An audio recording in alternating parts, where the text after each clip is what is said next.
e há um sentido escatológico. O que seria o sentido absoluto de imortalidade? Alguém vai ler 1 Timóteo 6,16, por favor.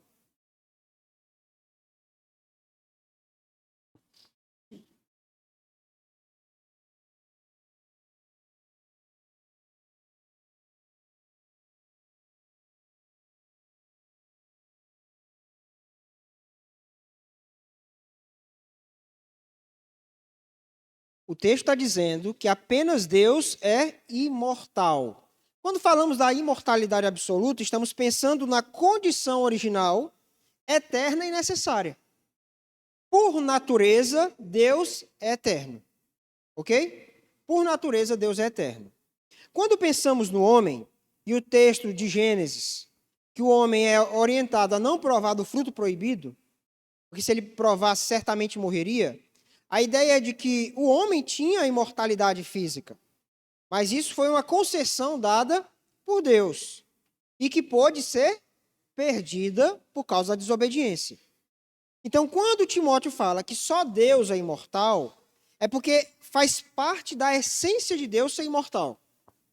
No caso da imortalidade humana, ou seja, não estar sujeito à morte, depende então da condição do homem. Ele tinha e agora não tem mais. Então, no sentido natural, o homem, antes da queda, estava isento da corrupção, do envelhecimento, do adoecimento e, por fim, da morte. Então, Deus é o único que é imortal, no sentido de que isso faz parte da sua essência, e o homem morre. A gente não está pensando na morte da alma, está pensando na morte do corpo, na morte física. Tá bem? Nesse sentido, o homem é mortal, ok? E, por fim, o sentido escatológico. Alguém leia para mim 2 Timóteo 1,10.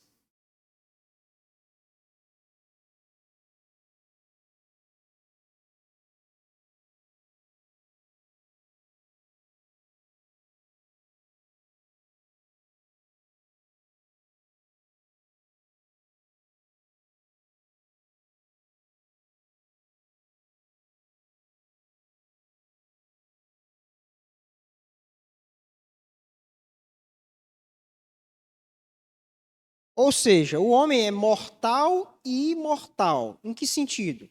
No sentido natural, todos são mortais, porque eles morrem, o corpo morre. No sentido escatológico, os crentes desfrutam de imortalidade. Não que os ímpios são destruídos, mas porque vida verdadeira só desfruta-se na presença de Deus. Então, quando o texto está de 2 Timóteo fala da imortalidade trazida por Cristo, porque muitos vão usar esse argumento para dizer que o ímpio vai parar de existir. A imortalidade é a mesma ideia de vida. Quem é que tem vida verdadeira? Os crentes. Ele vos deu vida, estando vós mortos em vossos delitos e pecados. Então, no sentido espiritual, só o crente tem vida. No sentido escatológico aqui, só o crente tem vida, porque vida verdadeira só vive na presença de Deus. Então, quando o texto diz que Cristo traz a imortalidade, o texto não está dizendo que os ímpios vão parar de existir. Todos são imortais porque vão viver para sempre. Mas vida verdadeira, só os crentes têm. Por que eu estou usando esses termos aqui, então, gente? Apenas para deixar claro que não podemos usar esse texto aqui, por exemplo, e dizer que o ímpio para de existir. Argumento que eu vou mostrar daqui a pouco para vocês. Todos existirão para sempre. Mas vida verdadeira só na presença de Deus. Alguma coisa que eu falei não ficou clara? Tudo bem? Isso aqui é presente da SAF, viu? A Sinodal de SAF me deu um passador de slide. Passou para todo mundo, né? Na verdade, todos os seminaristas. Bom, a negação da vida após a morte. Essa negação diz respeito à ideia de que ninguém sobrevive à morte. Tá? Seja crente, seja descrente. Existe um movimento chamado liberalismo teológico, que inclusive tem desgraçado muitas igrejas por aí, é um termo grosseiro que estou usando, mas propositalmente. A igreja na Europa está morrendo por causa desse movimento, e isso tem entrado em algumas igrejas brasileiras sorrateiramente. Houve um tempo no passado que a igreja presbiteriana esteve sob a ameaça do liberalismo teológico. E a Igreja Presbiteriana do Brasil está viva hoje porque esse movimento foi rechaçado. Por que é importante falar disso aqui? Porque eles vão negar tudo aquilo que diz respeito ao sobrenatural. Ou seja, eles vão olhar, mesmo pastores, teólogos, vão olhar para os milagres e vão dizer que aquelas coisas não são verdadeiras. São narrativas distorcidas. Para eles, nada que é sobrenatural pode ser aceito. E aí, então, se nada sobrenatural pode ser aceito, assim como o milagre não pode ser aceito, a vida após a morte também não pode ser concebida. E esse é o tipo de coisa que muitas igrejas têm se ensinado por aí, na Europa, e aos poucos tem entrado em algumas igrejas aqui no Brasil. E aos poucos as pessoas vão negando certas questões e a igreja vai indo naturalmente para o buraco. Um representante desse grupo é esse homem chamado Rudolf Bultmann, que ele foi defender que Jesus ressuscitou como querigma. Ou seja, eu olho para a passagem da ressurreição de Jesus Cristo, não é que Jesus saiu da tumba, não é que ele está vivo, é que Jesus está vivo na mensagem pregada pelas pessoas. Percebem o quanto isso é perigoso? Isso aqui pode parecer absurdo para você, mas encantou muitas igrejas por aí. Então Jesus está vivo aonde? No nosso coração, na mensagem que nós pregamos. Nós perpetuamos o nome de Cristo. Cristo está vivo na nossa mensagem, ele não está vivo no céu. Então tem gente que nega a vida após a morte. Ele não chegou a esse ponto ainda, mas tem um indivíduo que tem defendido muito isso, e tem gente do Cristo Rei seguindo esse cara, e eu vou dizer isso que eu já repreendi pessoalmente, é Ed Renekiewicz. Já ouviu falar? É um cara que nega muitas coisas da Escritura, que diz que Paulo tinha diversas teologias, ele não tinha uma teologia fixa, e ele é um problema sério porque muitas pessoas estão seguindo ele, ouvindo o que esse homem tem para dizer. É fato que muito do que ele vai dizer agrada, é interessante, é bonito, só que a pessoa não tem filtro, aí acaba ouvindo esse tipo de coisa.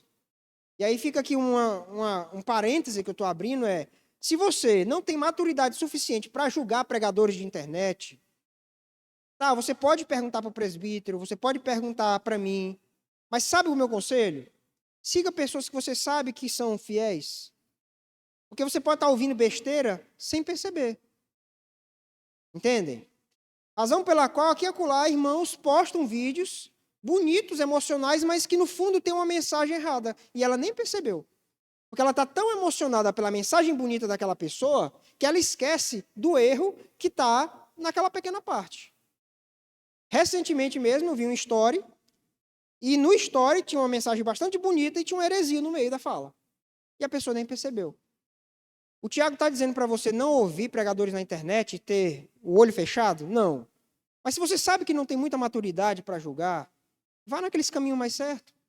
Vá ouvir o Hernandes, que não falta a mensagem dele. Vá ouvir um Augusto Nicodemos, porque não falta a mensagem dele. O que tem de igreja presbiteriana com canal aberto aí não é brincadeira.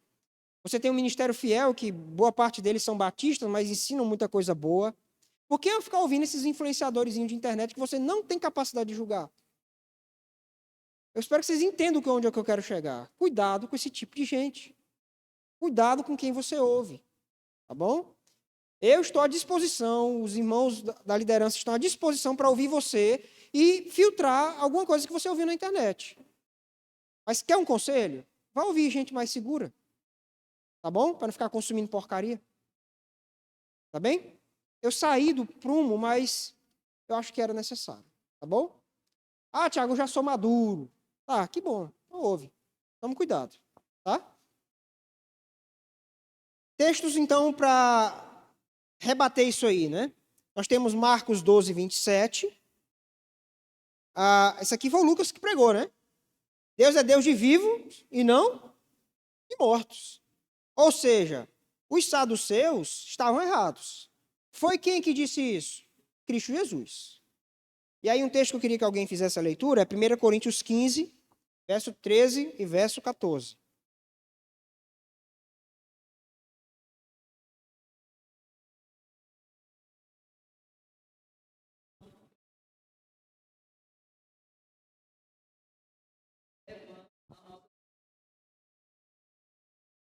Ou seja, se a gente não vai ressuscitar dos mortos, nós estamos perdendo tempo aqui.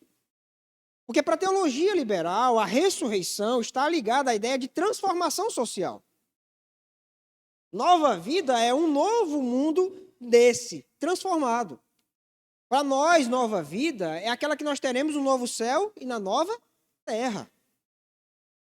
Então, Paulo está dizendo, a não ser que nós nos aceitemos a ressurreição dos mortos em Cristo Jesus, tudo que a gente está falando isso aqui é besteira, é balela, é coisa sem valor.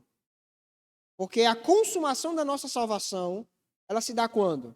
Quando nós ressuscitarmos e nos der, então, novos corpos glorificados para vivermos na presença de Deus. Entendido? Dúvidas? Esses são aqueles que negam a ressurreição em qualquer aspecto. Mas dentro dos evangélicos tem um grupo, que é o grupo dos aniquilacionistas, que defendem a aniquilação de quem? Dos ímpios. Os crentes vão para a glória, os ímpios serão aniquilados, não passarão a eternidade no inferno, serão aniquilados.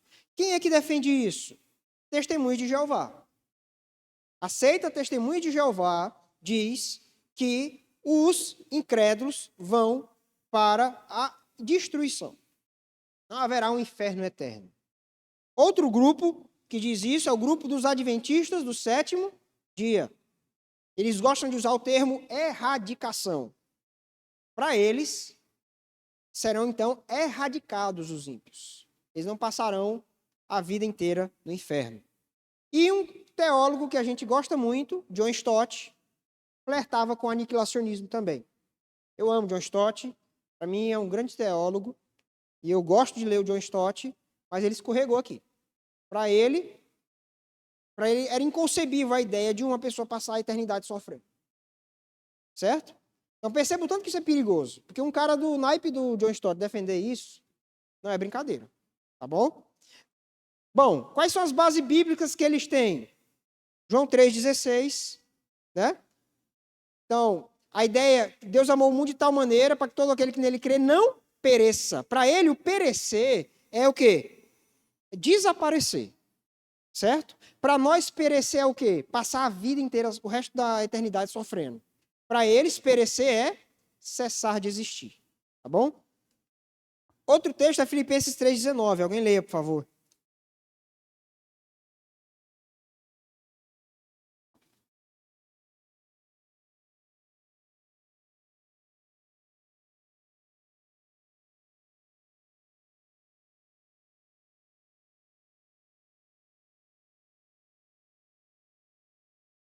Ou seja, o fim deles é a destruição, ou seja, vai acabar com tudo. E qual é o ponto aqui, que eu já até frisei? Para nós, gente, por que é destruição estar no inferno? Não é porque aniquila a pessoa. É porque vida sem Cristo não presta. Certo? Tem adolescente que fala, não, eu vou morrer, eu não vou ter vida se eu me largar. O aluno meu, uma vez, a namorada dele largou ele, 13 anos, menino. Ele, estou destruído, acabou a minha vida. Aí, ele postando lá, aí ela postou uma foto no Facebook, e ele, tá doendo meu coração. Aí, enfim, para ele aquilo ali era a destruição, né? Não é que ele morreu. Então, para nós, destruição é passar o resto da vida sem Cristo. É terrível. É tão terrível que é chamado de morte. Segunda morte, é a separação eterna. E vida de verdade só com Cristo, tá bom? Apocalipse. Vamos ler o de Apocalipse, né? Apocalipse 20 é importante. Apocalipse 20, verso 14. Eu vou ler, tá?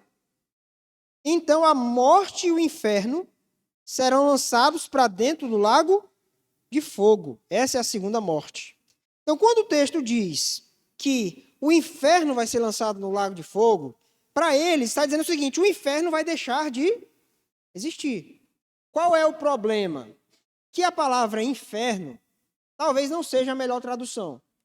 A palavra Hades, que é a palavra original, ela é frequentemente traduzida na Escritura para se referir à sepultura e, às vezes, para o local de condenação. Nesse caso aqui, Hades denota o quê? Sepultura. Porque todos serão levantados da sepultura. Então, o problema aí está em achar que isso aqui é inferno e o inferno vai acabar. Foi lá no prédio de vocês que um cara veio, mas Apocalipse diz que o inferno vai ser lançado no lago de fogo, então não vai ter inferno.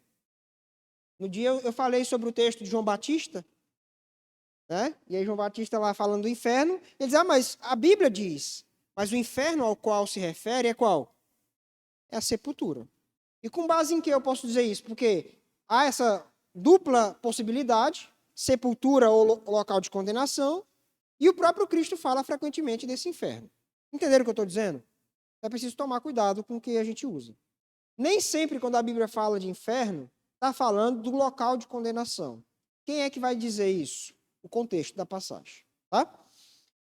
Base para o sofrimento eterno. Tem base para a gente dizer que pessoas vão passar o resto da vida no inferno? Tem. Marcos 9, alguém leia. 47 e 48.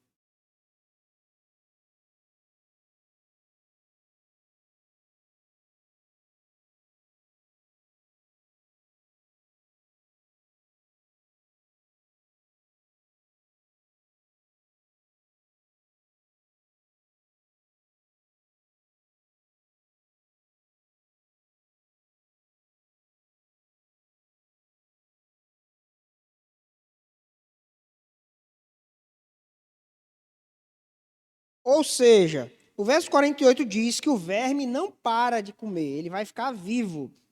E o fogo não se apagará nunca. Certo? O inferno existirá para sempre. Ok? O que mais? Pois não?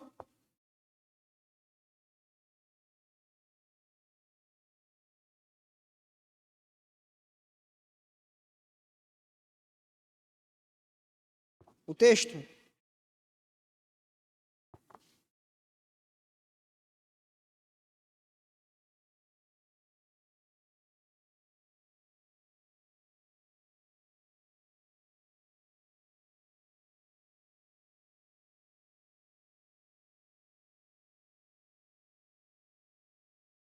Tá.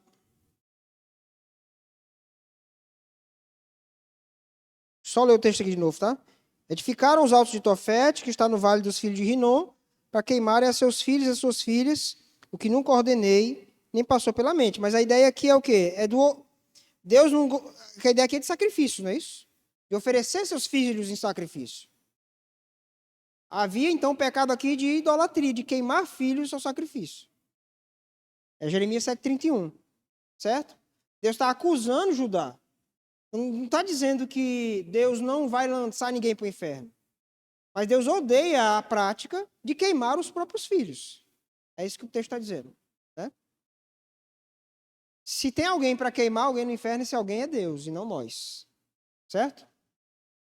Tudo bem? Não vou nem terminar o estudo hoje, viu? Mas também não vou correr. Não ia dar tempo mesmo. Lucas 16, por favor. 23 e 24.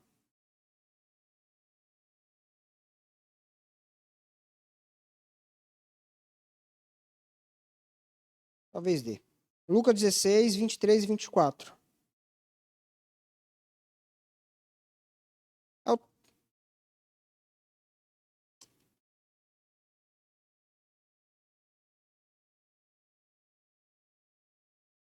Diz assim, verso 23. 22. Aconteceu morrer o mendigo e ser levado pelos anjos para o seio de Abraão. Morreu também o rico e foi sepultado. No inferno, estando em tormentos, levantou os olhos e viu ao longe Abraão e a Lázaro no seu seio. Ou seja, Cristo conta uma parábola e essa parábola indica que havia inferno. Certo? Alguns vão dizer que isso não é parábola, para mim é. Mas não se briga por isso. O fato é que há uma relação. Se Cristo falou da existência disso, por mais que a história possa ser uma parábola, Cristo está falando de uma relação que existe de verdade, que é o quê? Tormentos no inferno. Tá bom? E Apocalipse 14, eu não vou ler para a gente não esticar demais.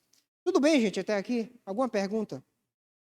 Então, existem aqueles que dizem que não existe a vida após a morte de maneira alguma, Existem aqueles que dizem que não existe inferno, ou seja, existe vida após a morte, mas ninguém vai passar a eternidade no inferno. A Bíblia fala de um inferno permanente, ok? O que mais? Sono da alma. Há algumas seitas que defendem o sono da alma, ou seja, que os mortos estão inconscientes. Então nós temos aqui os testemunhos de Jeová, que defendem que os crentes estão agora, mortos estão dormindo, inconscientes. Os adventistas também creem nisso, que eles estão inconscientes. Bases bíblicas para isso, gente, são textos como o de Salmos e como o de Eclesiastes, que fala dos projetos que se cessam após a morte. Vamos ler só Eclesiastes, por favor? Alguém leia para mim. Eclesiastes 9, 5 e 10.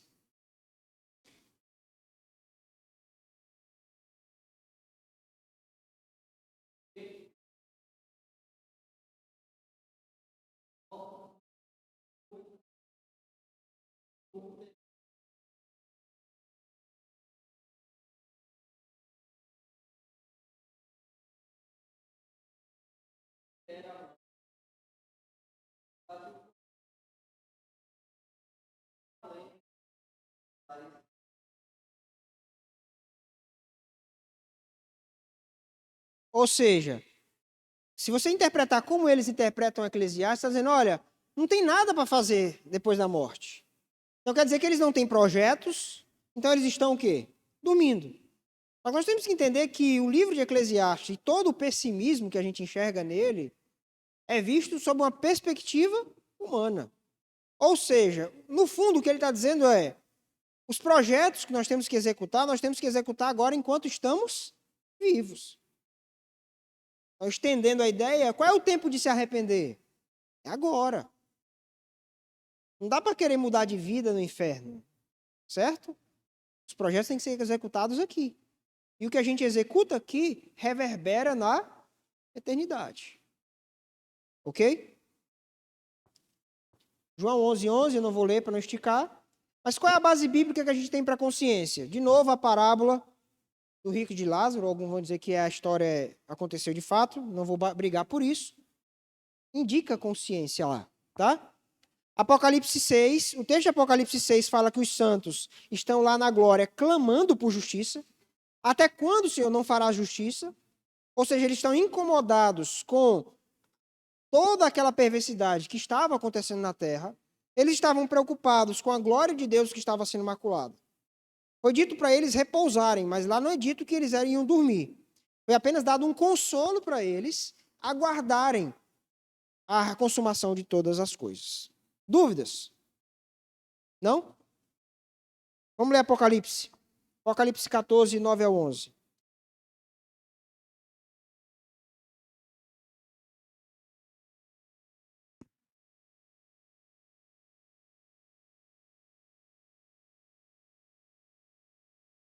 Eu vou ler porque é grande, tá? Apocalipse 14 diz assim, 9. Seguiu-se a estes outro anjo, o terceiro, dizendo em grande voz, se alguém adora a besta e a sua imagem, e recebe a sua marca na fronte ou sobre a mão, também esse beberá do vinho da cólera de Deus, preparado sem mistura do cálice da sua ira, e será atormentado com fogo e enxofre diante dos santos anjos e na presença do Cordeiro. Ou seja, sofrerão no inferno. Verso 11. A fumaça do seu tormento sobe por quanto tempo? Pelos séculos dos séculos. Ou seja, eternamente. Ok? Purgatório, Igreja Católica Apostólica Romana, defende a doutrina do purgatório, ok? Eles definem as pessoas mortas como 3 grupos, ok? Os perversos, os santos e os pecadores. Os perversos, ou seja, os obstinados, de coração duro, que se entregaram ao mal, sem temor algum, vão para onde? Para o inferno, a visão católica. Os santos vão direto para o céu. Aquelas pessoas diferenciadas. Por quê? Porque se botar na balança as obras delas com as falhas delas, as obras superam em muito. Então ela não tem dívida para pagar. Ok? E o que mais? Os pecadores, os réis mortais, vão para onde? Para o purgatório. Não estão suficientemente limpos para entrar no céu. Então, eles precisam purgar os seus pecados, pagar pelos seus pecados, sofrer, para que então possam entrar no céu. Certo? Essa é a ideia deles. Bom, isso aqui está vinculado à ideia do batismo também. Porque para eles, o batismo lava e purifica. Então, o que uma pessoa vai pagar lá no purgatório? Quando a pessoa é batizada, ela está livre do primeiro ali, que é o pecado original. Certo? Qualquer pecado que a pessoa tinha por ter nascido filho de Adão, esse pecado é limpo no batismo. Todos os pecados que a pessoa cometeu antes do batismo também são limpos. Razão pela qual muitas pessoas queriam ser batizadas apenas na vida adulta. Porque elas queriam viver vidas dissolutas no pecado. Então, peraí, deixa eu primeiro entrar na bagaceira. Porque no dia que eu for batizado, eu não vou estar devendo nada para Deus. Essa é a visão católica. Então, todos os pecados que então vêm após o batismo precisam ser purgados lá no purgatório. Ok? Base bíblica que eles usam para isso, 1 Coríntios. Vamos abrir? Alguém leia, por favor. 1 Coríntios 3.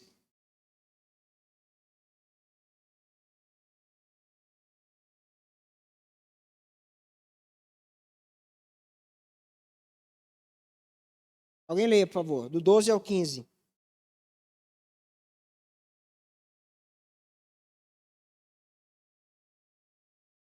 Primeira Coríntios 3.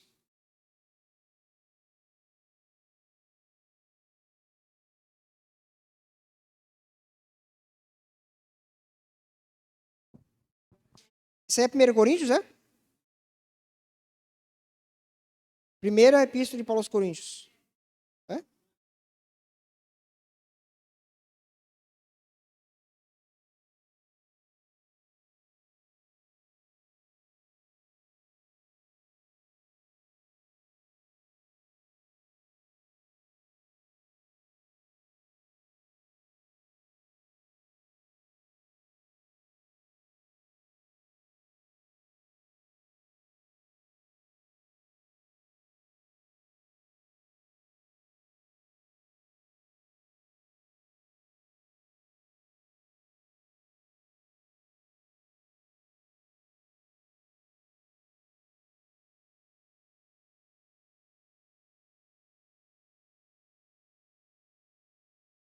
Como é que o católico interpreta esse texto? Ser salvo como que através do fogo é, a sua vida não foi tão boa assim. Então você vai sofrer para ser salvo depois. Então você ainda não merece ser salvo. Então você vai sofrer isso lá no purgatório por um determinado tempo. E você vai ser salvo como que através do fogo. Mas o que esse texto de fato está ensinando? Está dizendo que tem gente que é crente de verdade. Mas a vida dele foi tão pequena, ele se dedicou tão pouco a Deus, que ele vai ser salvo meio que quase que escapou fedendo. É óbvio que ninguém é salvo pelas obras. Mas é fato também que tem crentes que doam toda a sua vida para a glória de Deus. Que é o que ele vai dizer aqui sobre edificar a ideia do fundamento. Tem crentes que gastam a vida para servir a Deus. E como ele mesmo diz aqui, esses receberão galardão. E vai ter gente que vai para o céu, mas a vida inteira ficou na dúvida. Rapaz, será que é crente mesmo? É? Mas Deus sabe quem é o crente de verdade. Então, salvo como que através no fogo é gente que viveu um padrão muito baixo de santidade. Foi para o céu porque confiava em Cristo. Mas a vida foi pequena aos olhos de Deus. Foi salvo porque tinha fé verdadeira. Mas o seu galardão será mínimo no reino dos céus. Alguma pergunta? Não? Exatamente. Ou seja, se eu preciso pagar por alguma coisa, quer dizer que Cristo não pagou toda a minha dívida. Há algo para pagar. Cristo pagou só o quê? Os pecados do batismo para trás. Não, gente. Jesus pagou todos os nossos pecados. Certo? Quando é que essa doutrina foi oficializada? No Concílio de Trento. Apenas para deixar claro que nem sempre a igreja defendeu isso. Em um determinado momento da história, essa ideia surgiu. E aí vocês vão lembrar das aulas de história, da ideia das indulgências, que as pessoas compravam passaporte de outras para o céu. A pessoa viveu uma vida dissoluta. Então, o parente tinha dinheiro e falou, olha, pega essa fazenda para que meu filho saia do inferno. Tem aquela história famosa do Tetzel, né? Que dizia, quando a moeda cair no fundo do gasofilácio, a alma sairá do purgatório e vai para onde? O céu. A própria Igreja Católica reconheceu que isso não estava certo depois, mas apenas para mostrar que a salvação ela é conquistada, quer seja pela compra, quer seja pelo sofrimento pessoal. Como o presbítero Kleber bem falou, isso nega aquilo que nós cremos. Cristo pagou por todos os nossos pecados. Tá bem? Olha o que Trento vai dizer. Há um purgatório e as almas para lá destinadas são ajudadas por meio das orações dos fiéis, especialmente por meio do sacrifício aceitável do altar. Então, o católico ora por aqueles que estão no purgatório para que eles saiam mais rápido do purgatório. Então, quando uma pessoa vai para o dia de finados, e a maioria delas nem sabe o que está fazendo lá, pode perguntar para a maioria, que eles não sabem. Eles vão acender vela porque é uma tradição, mas o entendimento da maioria, pelo menos o entendimento daqueles que de fato vivem a fé católica, é que aquela luz representa Cristo. De uma certa maneira, ele está intercedendo por aquela pessoa para que ela passe menos tempo sofrendo no purgatório e vá logo para o céu. Ela está ajudando para que aquela pessoa seja salva. E o sacrifício da missa. Porque a ceia, para eles, a Eucaristia, é um sacrifício. Então tem missa para os mortos. Lá em Colinas do Tocantins mesmo, a igreja de Colinas uma vez fez um evangelismo lá, e aí o padre falou, os protestantes não cultuam os mortos. Ele gostava de dizer isso. Os protestantes não cultuam os mortos. Por quê? Porque eles estão cultuando em favor de quem? Os mortos. Para ajudar os mortos a sair do purgatório e entrar no céu. Ok? Refutação disso, vários textos bíblicos, a gente não vai ler, mas é tudo aquilo que a Escritura diz sobre a suficiência do sacrifício de Cristo. Cristo não morre várias vezes na hora da ceia. Cristo, como diz Hebreus, morreu de uma vez por todas. O sacrifício de Cristo é suficiente.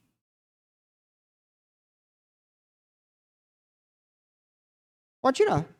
Por quê? Porque dá para pagar. Dá para pagar. Entende? Então, eles dizem que amam a Cristo, que servem a Cristo, mas não servem. Pode falar, minha irmã.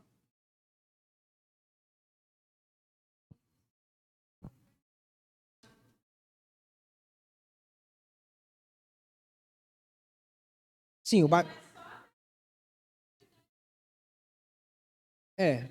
Aí qual é o temor da pessoa? Se eu morrer sem batizar, eu morro pagão. E se eu morrer pagão, eu não entro no céu. Aí fica aquela dubiedade, né? Batiza agora ou não? Será que eu vou viver mais um ano? Porque se eu morrer batizado, ainda que eu seja ímpio, tem o purgatório. Meu pai paga para eu entrar no céu. Ora por mim. Pagar não, porque hoje eles já não fazem isso. Mas meu pai vai orar por mim. Agora, se ele morrer pagão, aí o negócio tá feio para ele. Tá feio. Certo? Próxima coisa. Da doutrina católica. Limbus patrum. Limbo vem da ideia de limiar. Certo? É um local às margens do inferno. Na doutrina católica, o limbus patrum, ou limbus dos pais, é uma doutrina lá do século 3, 4, foi desenvolvida por Agostinho, aprimorada, digamos assim, que é um local às margens do inferno, onde todos os santos do Antigo Testamento estão aprisionados. Estavam. Ou seja, todo mundo que morreu antes de Jesus ir para a cruz, se morreu na fé, estava preso em um determinado lugar, preso naquele lugar, ele esperava a libertação de Cristo. Qual é o nosso entendimento? Que Cristo morreu, que o efeito do sacrifício de Cristo se aplica a todos os crentes, mesmo antes de Cristo vir. E é por isso que nós tínhamos, por exemplo, os sacrifícios do Antigo Testamento. Porque os sacrifícios não purificavam pecados, mas os sacrifícios eram um ato de fé no Redentor que viria. Então nós cremos que os crentes do Antigo Testamento, assim que morreram, foram direto para o céu. Porque eles já criam no descendente da mulher que viria e esmagaria a cabeça da serpente. Razão pela qual eles sacrificavam ao Senhor. Era um ato de fé e de esperança. Ok? Então, Jesus foi lá e libertou. Quem é que fala isso aqui? Tem uma pregação do assembleano, que é deputado. Marcos Feliciano. Marcos Feliciano tem uma pregação sobre a crucificação e ele vai contar uma historinha bonita que o pessoal fica gritando, dando... Mas é isso aqui que ele está ensinando lá. Certo? Ele não usa esse nome, mas a história que ele conta é isso aqui. Certo? Que os crentes do Antigo Testamento estavam aprisionados em algum local. Embora ele não fale de limbus patrum. Bases bíblicas que eles têm, o texto de Lucas, quando o texto fala do seio de Abraão, certo? Só que, para eles, o limbus patrum é uma prisão, não é isso? E quando nós olhamos para a parábola do rico e de Lázaro, Lázaro está preso? Não, ele está desfrutando de bem-aventurança. Então, ainda que fale de seio de Abraão, para nós, seio de Abraão é o céu, não local de prisão. Tá? Mateus 12:40, alguém leia. Vou andar mais um pouquinho, gente. A gente começou tarde. Vai dar para a gente terminar daqui a pouco. Mateus 12:40, alguém leia.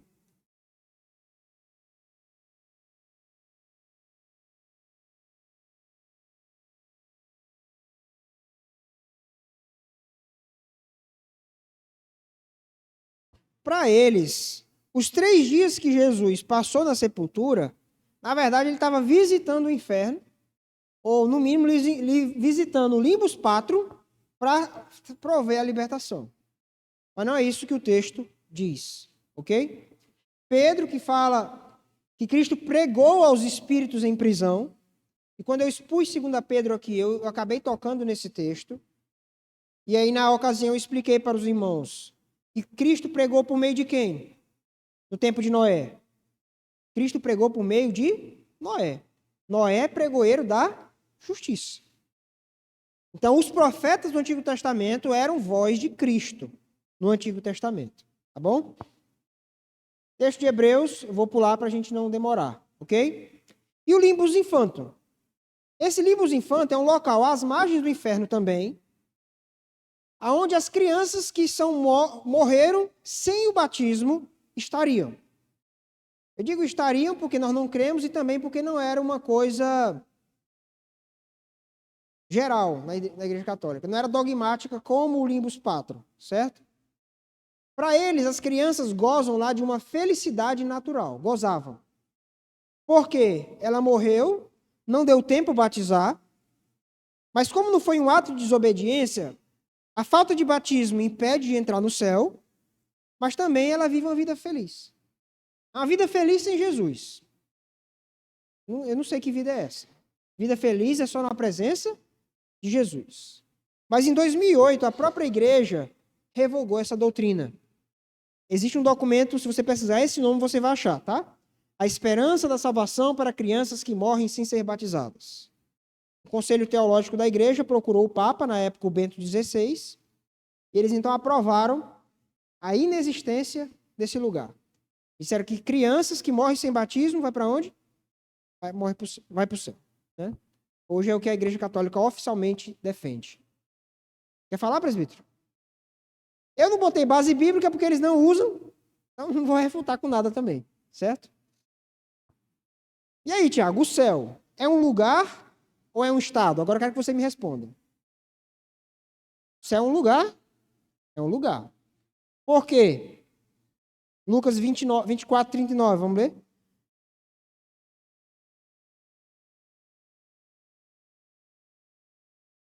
Estou quase terminando. Lucas 24, 39.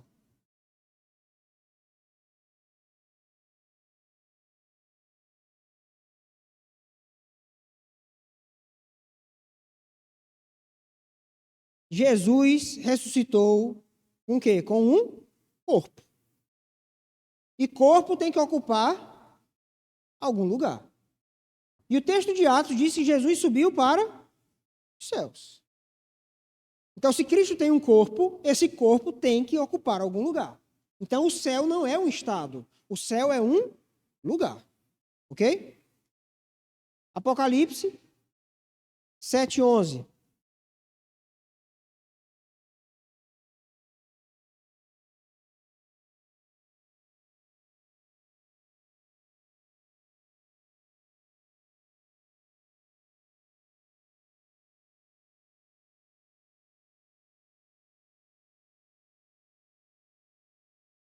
Ou seja, os anjos rodeavam o trono de Deus.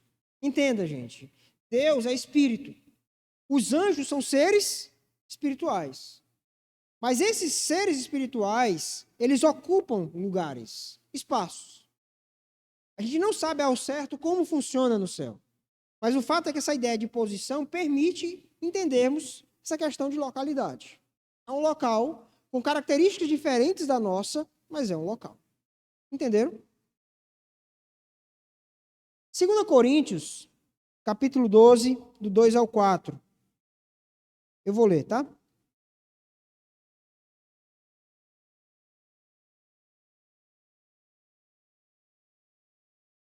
Segunda Coríntios 12. Diz assim: conheço um homem em Cristo que há 14 anos foi arrebatado até o terceiro céu. Nós temos o céu aqui que a gente vê, céu na visão judaica, né? O primeiro céu seria o céu atmosférico. O segundo céu seria onde estão os corpos celestes, sol e lua. E o terceiro céu seria o local da habitação de Deus. Essa é a ideia, tá? E ele fala: foi arrebatado até o terceiro céu. Aí presta atenção que está dentro do parêntese. Se no corpo ou fora do corpo, eu não sei. Ou seja, talvez Paulo foi arrebatado junto com o seu corpo. E corpo precisa estar em algum lugar.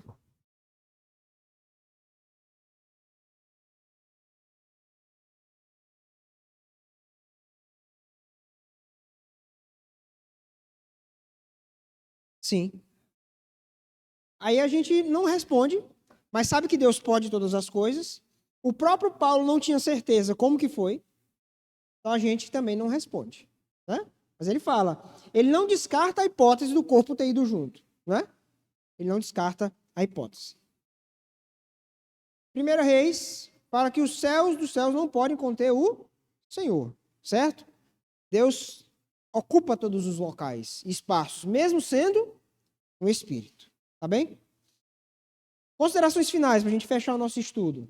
Primeiro, a imortalidade da alma nos alerta para a necessidade da prestação de contas. Essa ideia de que o ímpio será aniquilado, aí é fácil, né? A pessoa, ela faz o que quer, apronta o que quer e fala, na pior das hipóteses, é parar de existir. Não é parar de existir. Há uma eternidade ainda pela frente, certo? Nós temos um Deus para prestar contas.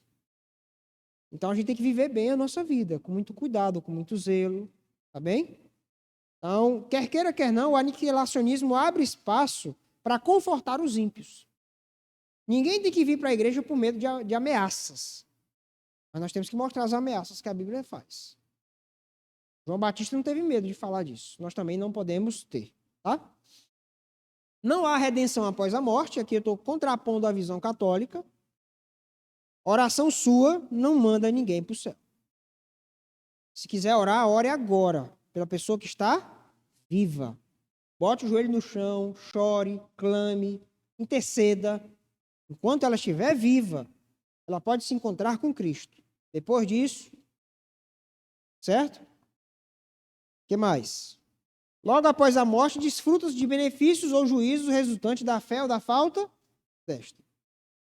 Haverá consumação de todas as coisas, mas o estado que se está hoje, quem já morreu, não vai mudar drasticamente quando Jesus voltar. Haverá uma intensificação do sofrimento do ímpio e uma intensificação da alegria dos justos. Alguma pergunta? Eu não fui claro em alguma coisa? Tudo bem? Então, a gente encerra aqui a escatologia individual. E no próximo estudo que eu entrar, nós vamos falar da escatologia geral. Certo? Para a gente considerar algumas coisas que a gente vê por aí. Vamos orar. Presbítero Nilson, pode orar?